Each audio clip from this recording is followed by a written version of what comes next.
sorry I haven't read chapter 3 of The Last of the Mohicans. Mohicans.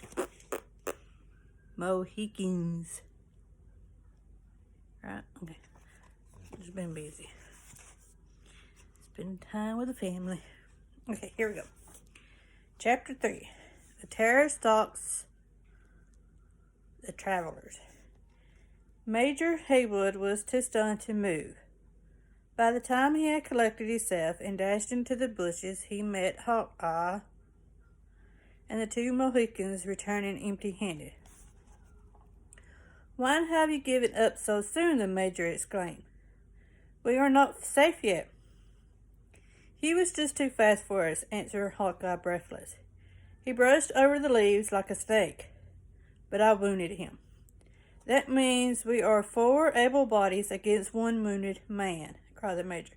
"Look," said Hawkeye, "you won't get any distance at all before that red devil and his whole pack will be upon you. We better get moving, or our scalps will be drying in front of the Mount tent tomorrow." Mount Claims.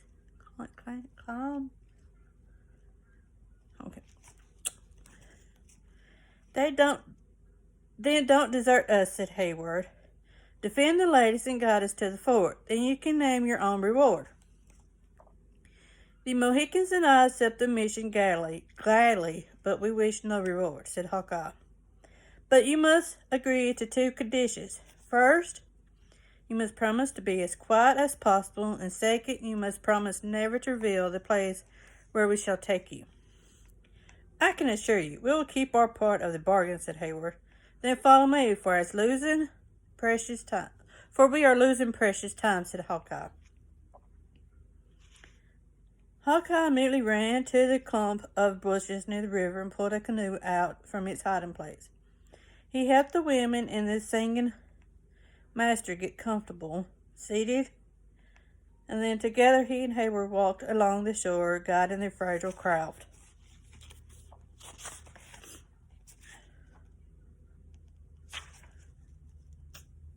Okay, up steam. Mohicans and Chingagu meanwhile led the horses into hiding. The 2 Mohicans rejoined the party at a bend where the river ran between high, jagged rocks covered by tall pine trees. For a brief time, this beautiful Skaluja setting gave the sisters a feeling of security. Then Hawkeye and the Indians and the Major jumped into a canoe. Placing his pole against a rock, Hawkeye pushed the canoe directly into the middle of the turbulent current. Forbidden to stir and almost afraid to breathe, lest they should tip over, the passengers watched in mounting suspense. 20 times they thought the whirling current was sweeping them to destruction. Yet 20 times Hawkeye's skill brought them through the rapids at last. At last, the canoe floated gracefully over the side of a flat rock. "Where are we?" demanded Hayward. "You are on an island at the foot of Glenn's Falls," Hawkeye answered. "Now help your party up on the rock, and the Mohicans and I will bring the provisions." Once everyone was on shore, Hawkeye and Chingagu lit torches and led the group into a cavern on the side of the mountain. The cavern was connected to a second one by a narrow tunnel. Once inside, the group relaxed. For the first time, and began preparations for dinner. "Come, friends," said Hawkeye, drawing out a keg and addressing the singing master, who sat beside him. "Let us drink to friendship. What is your name?"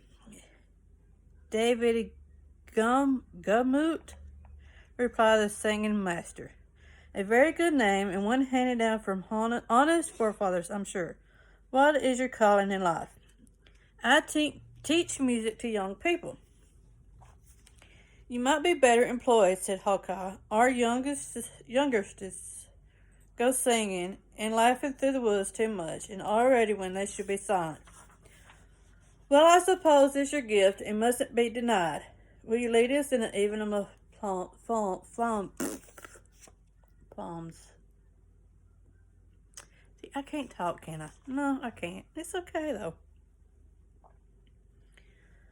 What could be more fitting after the dangers we face today, said David, adjusting his iron-rimmed spectacles. As he sung the first stance of a familiar hymn, the others joined in, one by one, until their voices filled every nook and cranny of the cave. Even Hawkeye was taken back to thoughts of his boyhood when he first heard the hymn, and hot tears flowed from eyes that had long been hard and dry. Oh, excuse me. For a while, everyone's spirits lifted, but later, as the two young women curled up in bed of branches, Hayward said.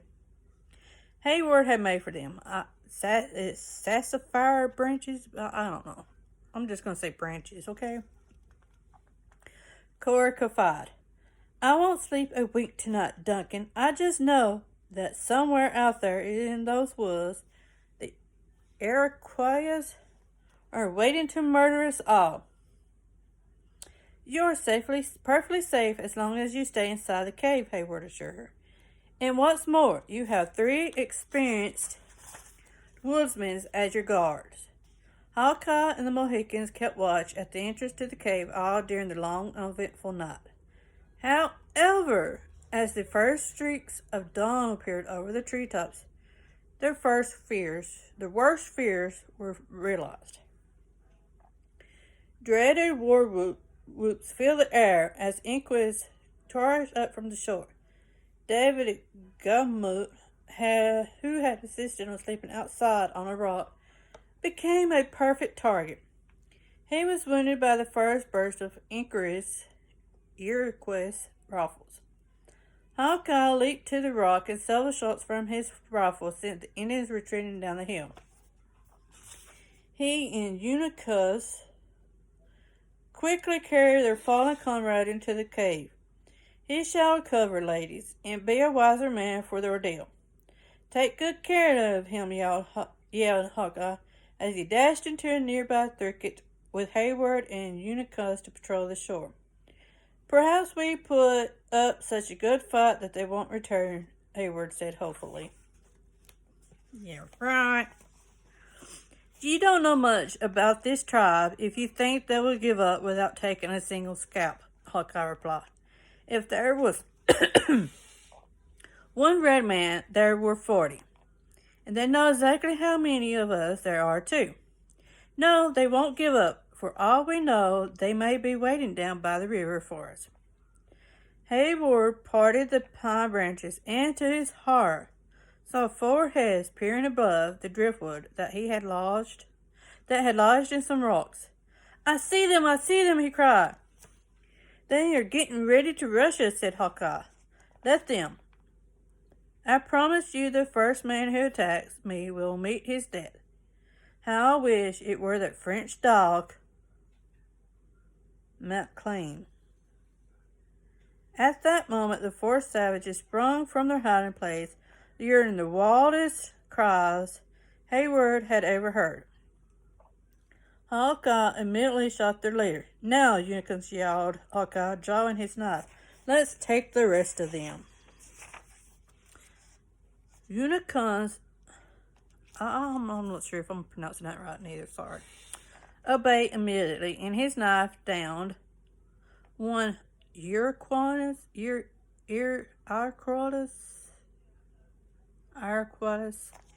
not sure I'm saying that right neither. Suddenly, Hawkeye found himself locked in hand-to-hand combat with a gigantic Indian. Oh, man, he was a tall Indian, ain't he? Hawkeye and his attacker struggled long and hard for possession of their knives.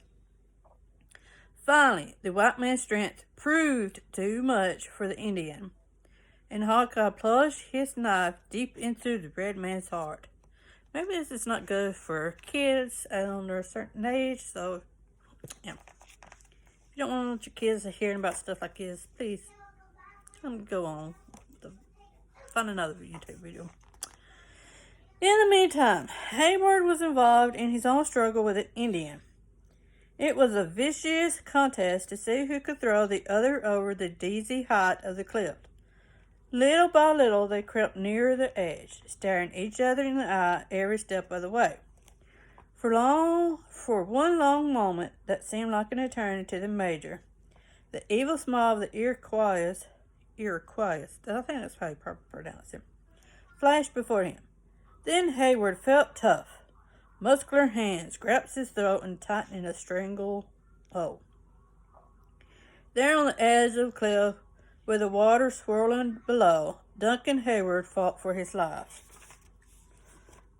The end of chapter 3. We'll read chapter 4 maybe tomorrow. Wonder what will happen in chapter 4. I have no idea. Back then. Bye.